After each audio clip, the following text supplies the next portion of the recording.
Oke, hai, halo, assalamualaikum warahmatullahi wabarakatuh. Jumpa lagi dengan saya di Diana Channel. Kali ini saya mau mencoba membahas tentang jadwal lengkap tentang penerimaan CPNS dari mulai pengumuman SKD, SKB, dan selanjutnya. Sebelumnya silahkan di subscribe, like, dan komen channel ini.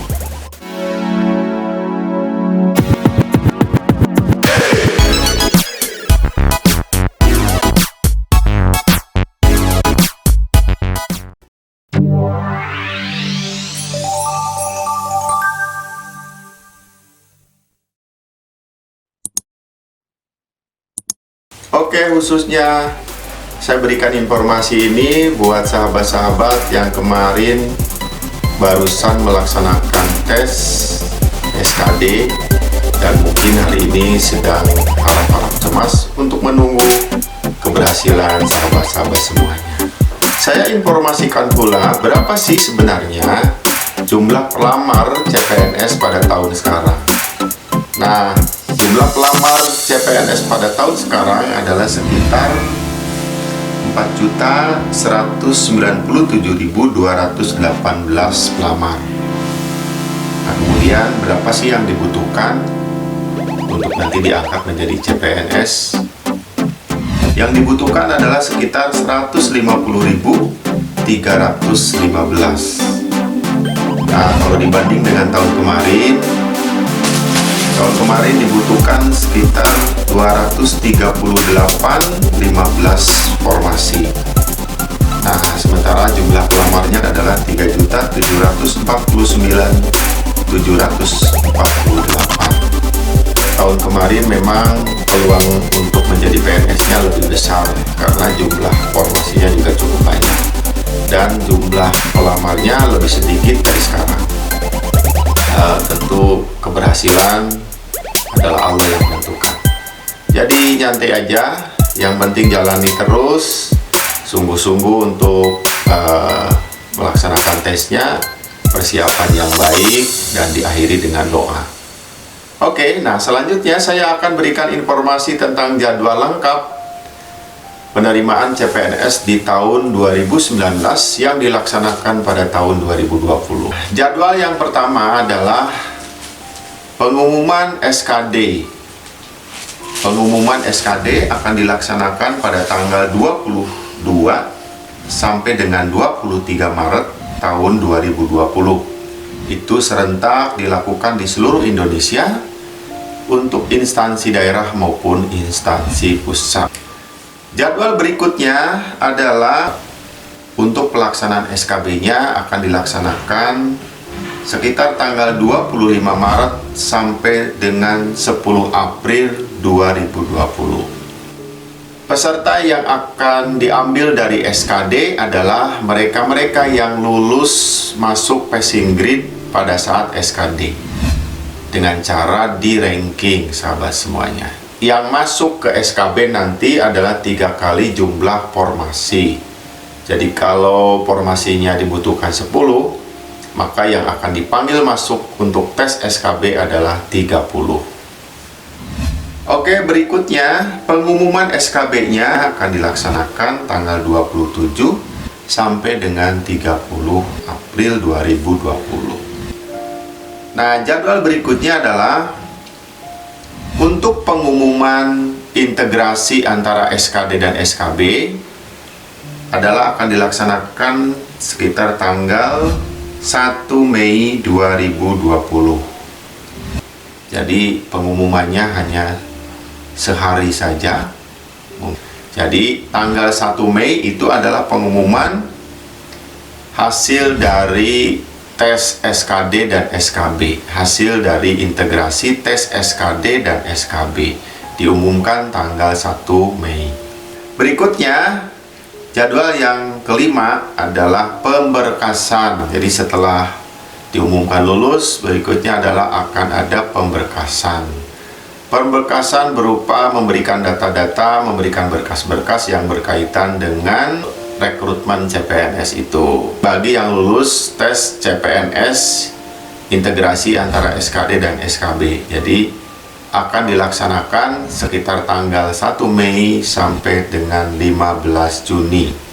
Jadi cukup panjang sahabat semuanya.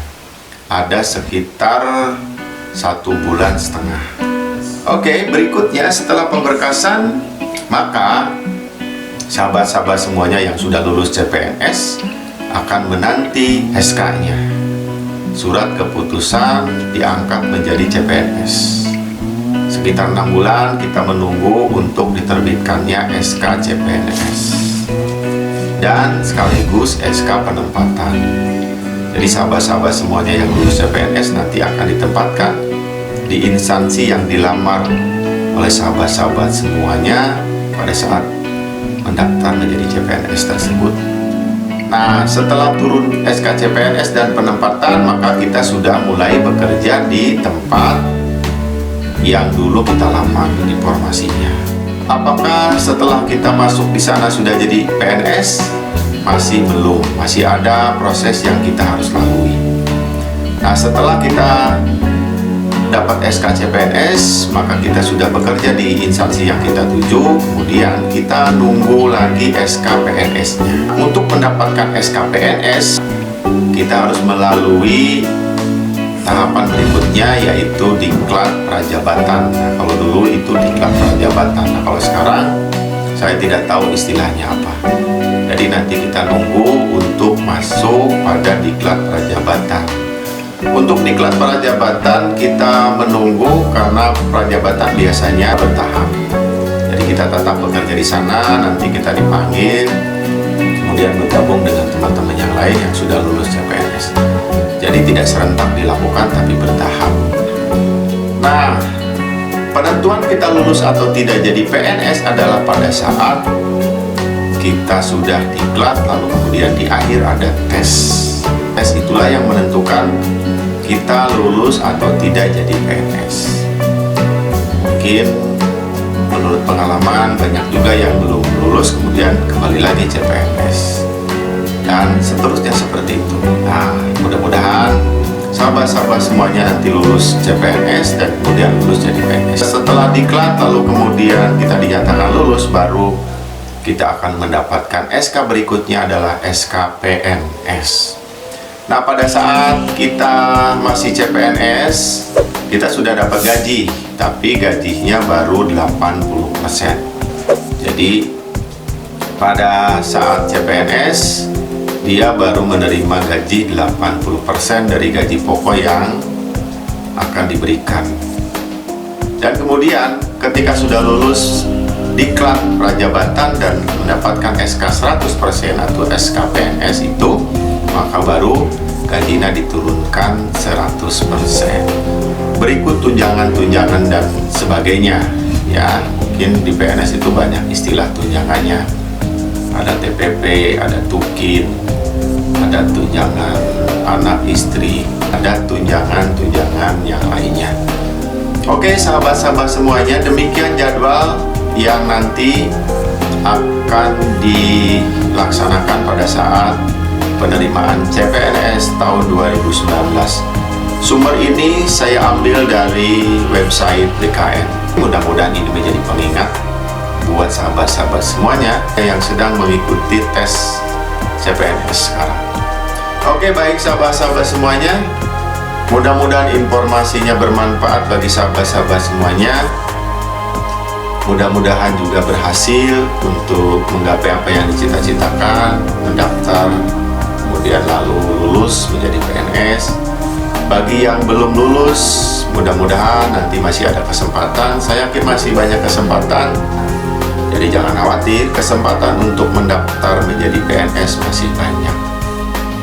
Bagi yang usianya sudah melewati batas menurut undang-undang 35 tahun, jangan khawatir juga karena pemerintah sudah menyiapkan skema yang lain, yaitu mendaftar menjadi PPK ya. Nah, untuk sekarang PPK diprioritaskan terlebih dahulu untuk honorer kategori 2. Untuk berikutnya PPK mungkin masih juga akan diberikan bagi mereka-mereka yang usianya sudah lewat, sementara dia sudah bekerja membantu pemerintah, statusnya honorer sejak lama. Demikian sahabat-sahabat semuanya, mudah-mudahan informasi ini bermanfaat. Sampai jumpa di lain kesempatan. Jangan lupa di like, di komen, dan subscribe channel ini.